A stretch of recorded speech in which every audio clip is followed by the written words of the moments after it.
membres des différents services de la province du Kasaï, mesdames et messieurs, j'ai été particulièrement honoré par la qualité du travail qui a été tenu tout au long de ces 3 jours et la qualité de ce travail ainsi que de débat, surtout des exposés, merci beaucoup très chers experts,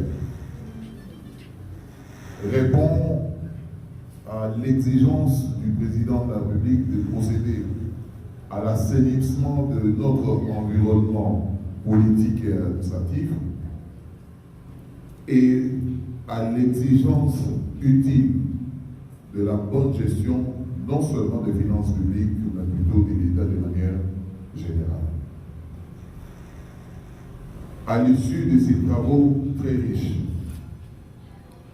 j'imagine que chacun d'entre vous a tiré sûrement une leçon. Je ne veux pas dire laquelle, mais il y en a qui se sont enrichis, il y en a qui ont corrigé leurs erreurs, il y en a qui hier pensaient autrement à la gestion et qu'aujourd'hui ont redressé leurs connaissances. Voilà en fait l'intérêt de ce genre de travail que nous pensons devrait se multiplier, non seulement dans le secteur de finances publiques, mais surtout dans la gouvernance de manière générale. Il se dégage, j'ai suivi pratiquement de manière physique ou à distance, et les travaux, et les questions qui étaient posées ici. Et vous avez vu même, parfois nous étions obligés de nous tirailler pour dégager de la lumière. Ce qui est bon est que de ces tiraillements, on a dégagé une certaine lumière dans la manière de conduire les affaires de la province.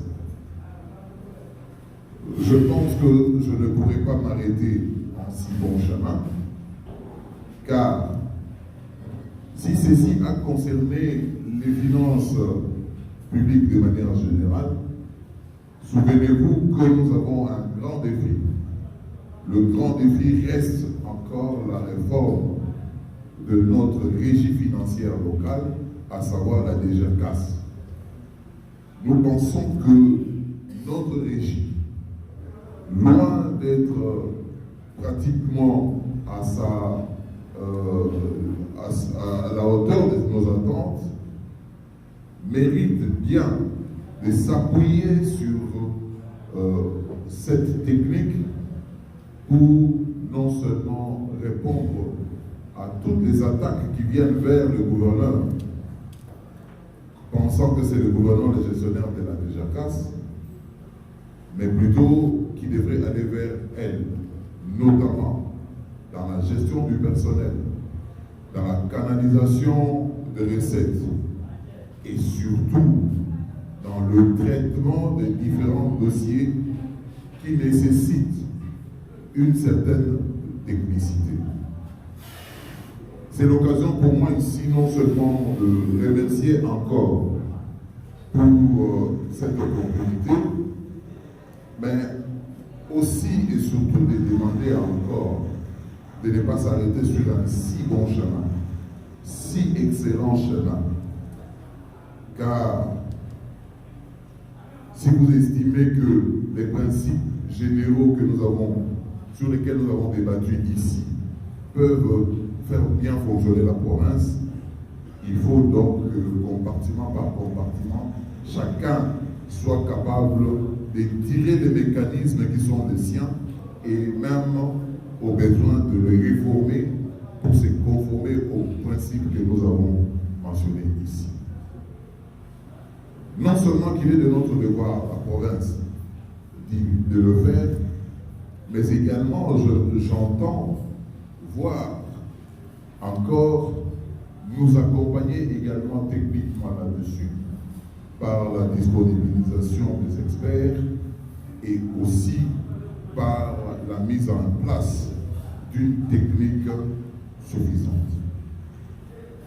À vous, chers experts, vous nous avez fait reculer de notre ignorance. Vous nous avez aidés à voir plus clair. Vous nous avez amenés à une dimension supérieure.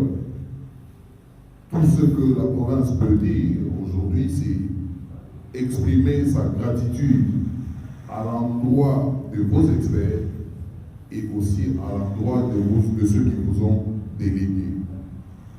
Nous pensons que ça ne sera pas la dernière fois.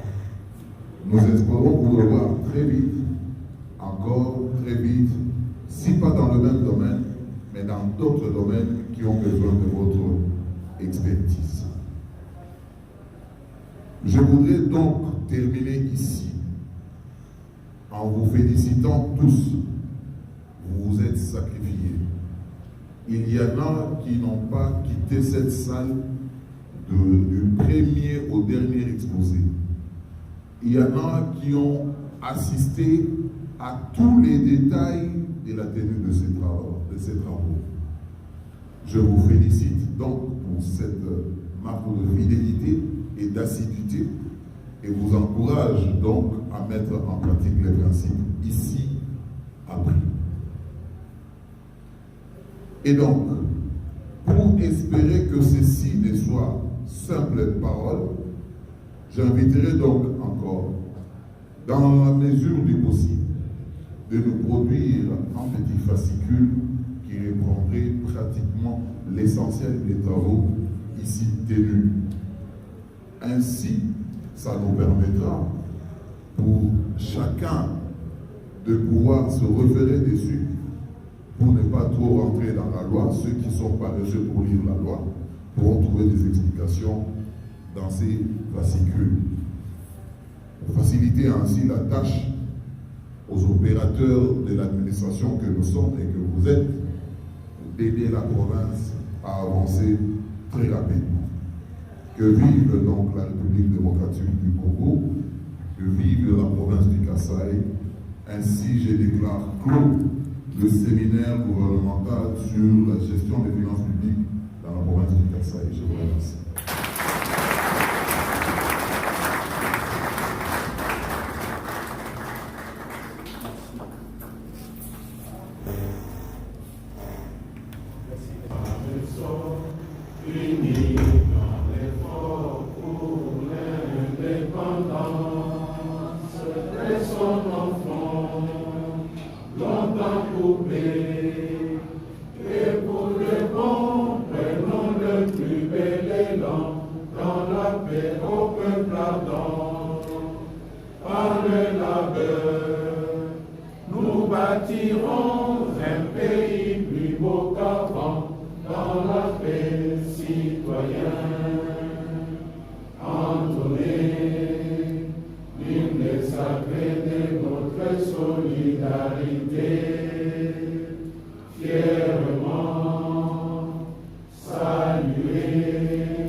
Serment de liberté.